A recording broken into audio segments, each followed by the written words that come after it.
Hey, what's up, y'all? Y'all good? I hope so. Listen, let's get into episode 4 of A Flavor over there on Fox Soul. And if you're watching the show, get down in the comments and let me know what you think about it. Let me know who is your favorite so far. And let me know what you think about the situation between Tarryn and Bobby. Okay, so let's go ahead and get to this recap. So over at Cammy Cakes, Andrea says that Cammy has to sample every position to know that she can handle any of the roles in the restaurant at any given time. So she was showing Cammy how to pipe and bag, then how to ice the cupcakes. She demonstrated how to do it, and I think Cammy did pretty good. But she wasn't too confident about it. Cammy said she doesn't think she wants ice cupcakes. She just wants to do customer service and inventory. And Andrea says it's important to know how to do all parts of the business just in case someone doesn't show up.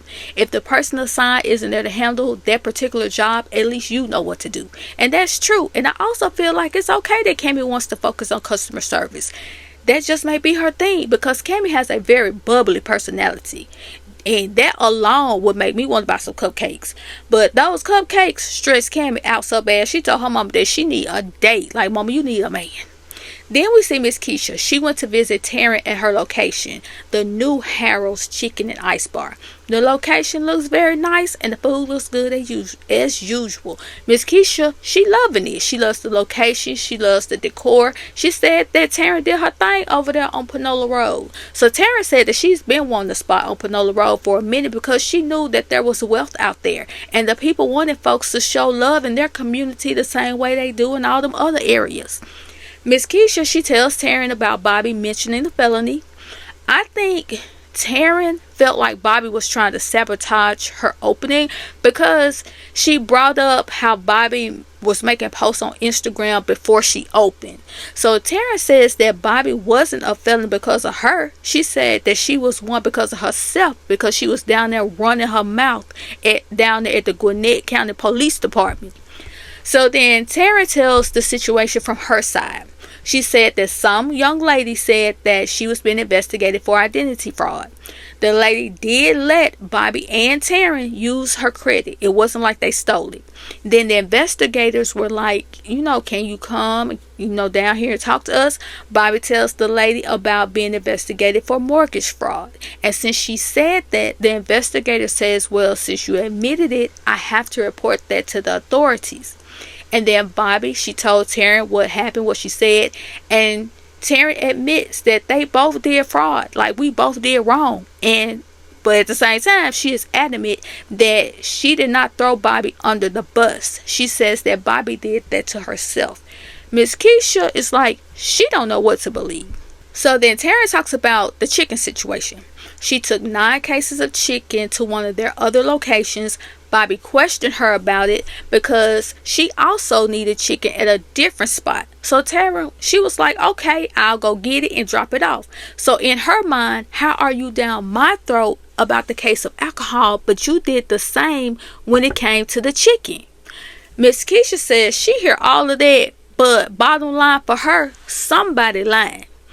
Then we go over to Ebony's, and she's talking, with her staff about doing an HBCU theme for her new location in Dallas.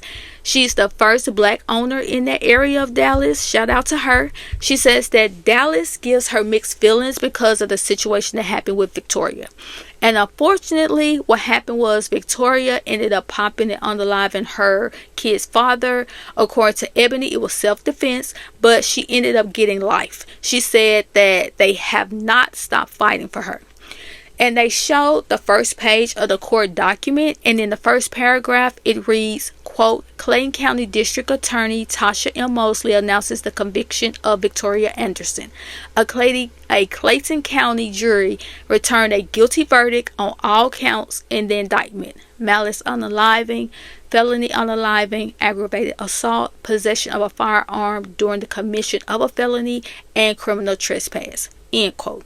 And it went on to say that on August 7, 2018, Victoria went over to Maurice Nichols' house. Some kind of way they got into an argument about a swim vest. Maurice then got in Victoria's car to remove it from his driveway. Victoria then popped and unalived him in front of a minor who was seated in the rear of the vehicle. The trial began on Monday, March 25th, 2024, and concluded on Friday, March 29th, 2024, after the jury deliberated for 2 days. Ebony says that she knew Victoria to be an amazing person, and she didn't know the person that they were trying to describe in court. She also said that she made the decision to help Victoria's mom pay, to appeal the conviction. And since talking about that whole situation was making her emotional, they just moved on to something else.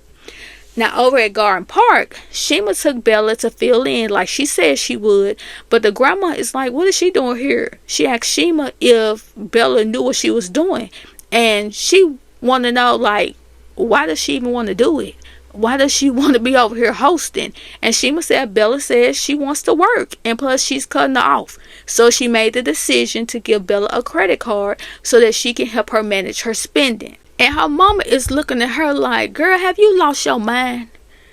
She like, okay, hold up. Let me get this straight.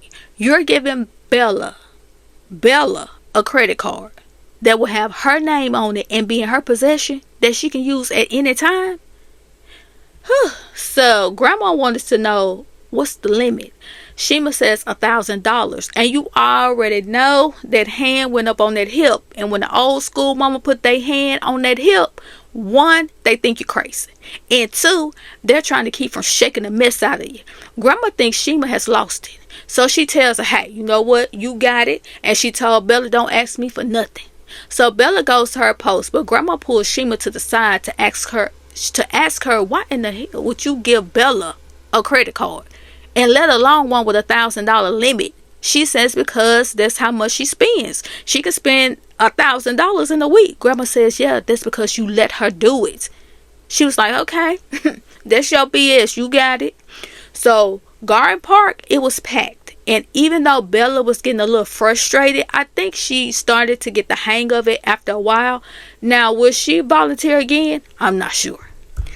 So now Miss Kechia, Andrea, Ebony, and Shima, they met up, right? So Miss Kechia tells them that Tarryn's story is a little bit different from Bobby's. Shima wanted to know if Miss Kechia asked Tarryn about the liquor, and she was like, well, I didn't have to because Tarryn actually brought it up herself.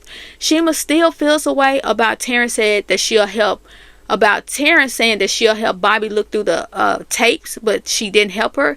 Now remember, only Miss Kechia is the only one who has heard both sides of the story. The other ladies are only going off of Bobby's side. Andrea says what's ironic to her is that they both did the crime, but only one walked away with a felony. Miss Kechia let them know that Tarryn said when it came to that, Bobby turned herself in.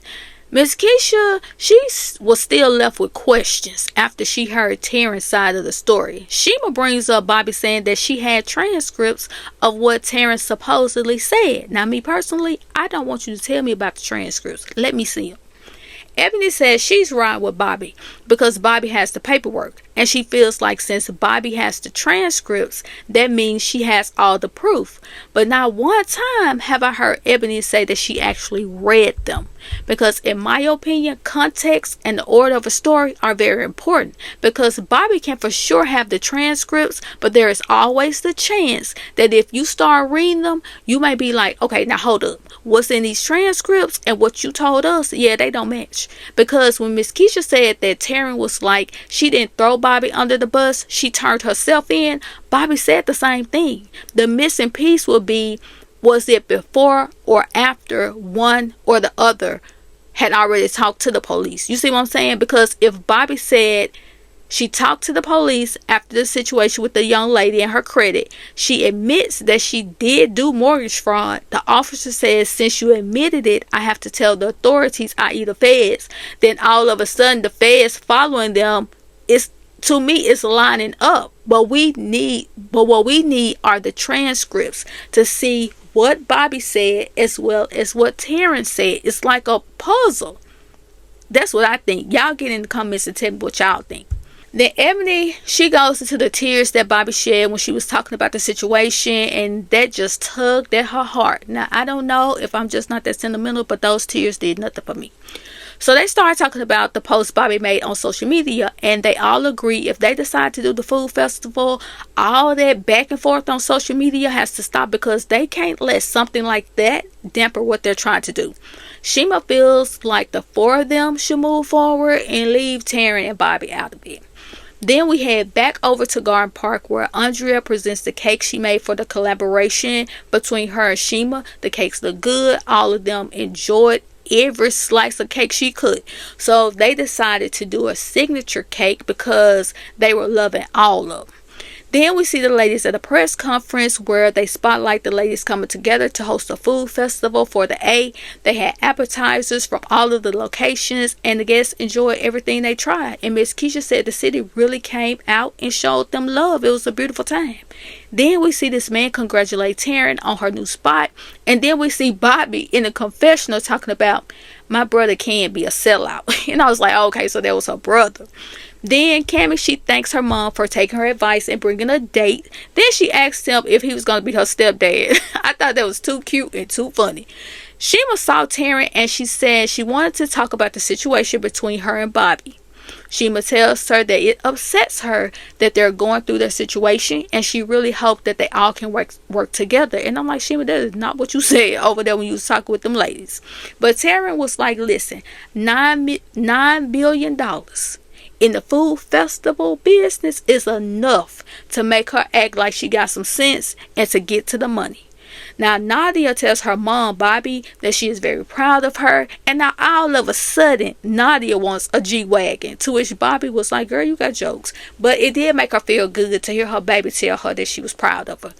Ebony, she congratulated Miss Kechia on such an amazing job when it came to the press conference.